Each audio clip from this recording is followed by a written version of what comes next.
আজ হাঁসের ডিম রান্না করব একটু অন্যরকমভাবে। একে আপনারা হাঁসের ডিমের দো পেঁয়াজাও বলতে পারেন, আবার রেস্টুরেন্ট স্টাইলের আন্ডা কড়াইও বলতে পারেন।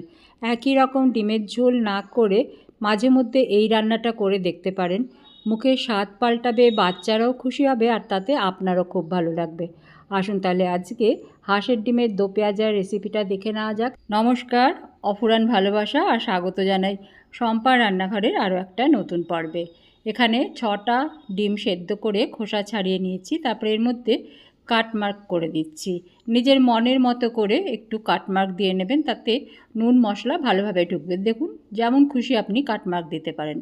6টা ডিমে কাটমার্ক দেওয়া হয়ে গেলে একটা প্লেটের মধ্যে নিচ্ছি সামান্য একটু নুন, অল্প একটু হলুদের গুঁড়ো আর অল্প করেই লঙ্কার গুঁড়ো।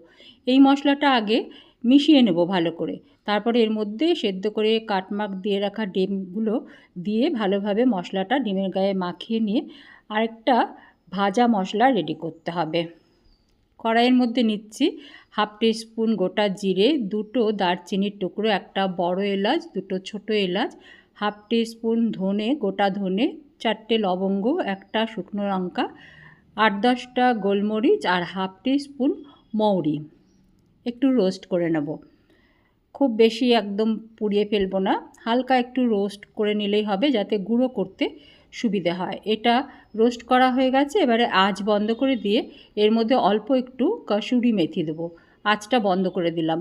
আঁচ বন্ধ করেই কসুরি মেথি দিতে হবে, নাহলে কসুরি মেথি কিন্তু ভীষণ তাড়াতাড়ি রোস্ট হয়ে যায়। একটু মচমচে হলেই চলবে, তাতে গুঁড়ো করতে সুবিধে হবে।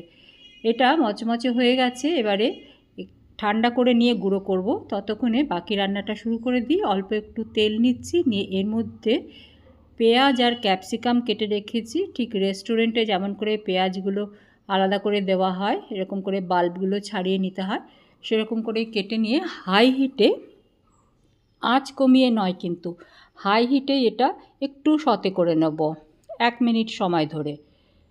বেশিক্ষণ নয়, নরম যেন হয়ে না যায়, একটু কচকচি ভাব যেন থাকে। এটা হয়ে গেছে, নামিয়ে রেখে এর মধ্যে নুন হলুদ লঙ্কার গুঁড়ো মাখিয়ে রাখা ডিমগুলো একটু ভেজে নেব, হালকা করে ভেজে তুলে রাখছি। এবারে কড়াইয়ের মধ্যে আর একটু তেল দিয়ে বাকি রান্নাটা শুরু করলাম। এখানে দিচ্ছি একটা গোটা বড় সাইজের পেঁয়াজ, মিহি করে কুচিয়ে নিয়ে হালকা করে ভেজে নেব।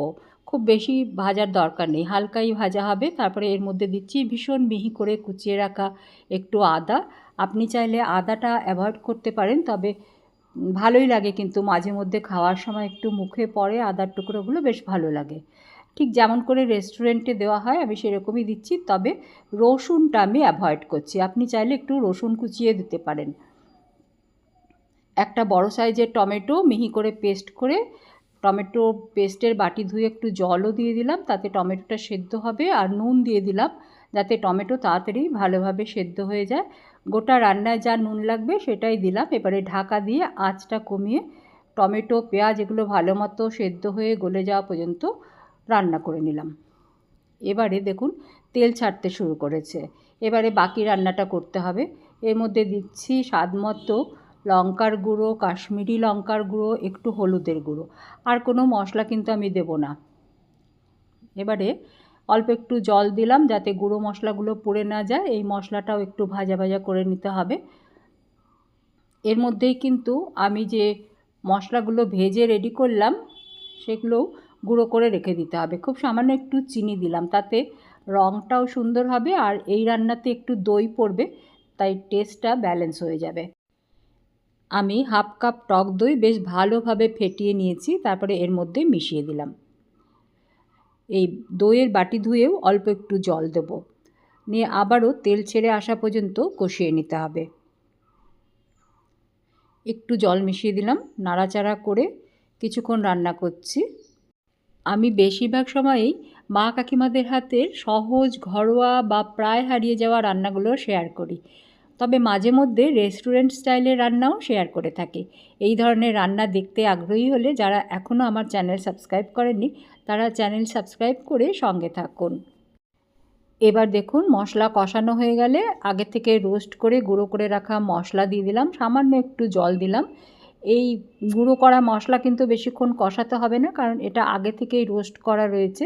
এবারে এর মধ্যে পরিমাণ মতো জল দেব, নিয়ে ভেজে রাখা ডিমগুলো দিয়ে দেবো। খুব বেশি জল দেওয়ার দরকার নেই, এই ঝোল কিন্তু একটু ঘনই হবে, তবে আপনার মনের মতো করে জল মিশিয়ে দেবেন, খুব পাতলা করে দেবেন না।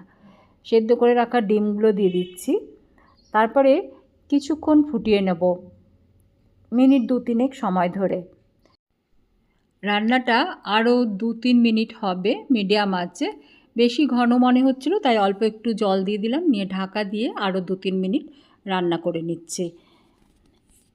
এটা প্রায় শেষ পর্যায়ে, এবারে আমি আঁচ বন্ধ করে দেবো। তার আগে এর মধ্যে আমি ভেজে রাখা সতে করে নেওয়া ক্যাপসিকাম আর পেঁয়াজ মেশাচ্ছি। দেখুন দেখতে ঠিক এরকম হয়েছে, মিশিয়ে দিচ্ছি।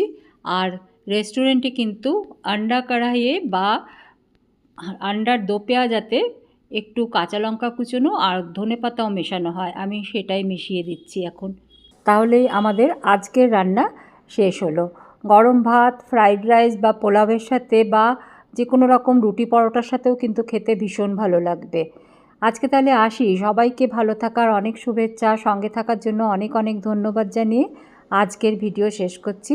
রেসিপি ভালো লাগলে একটা লাইক আর শেয়ার করতে ভুলবেন না। ধন্যবাদ।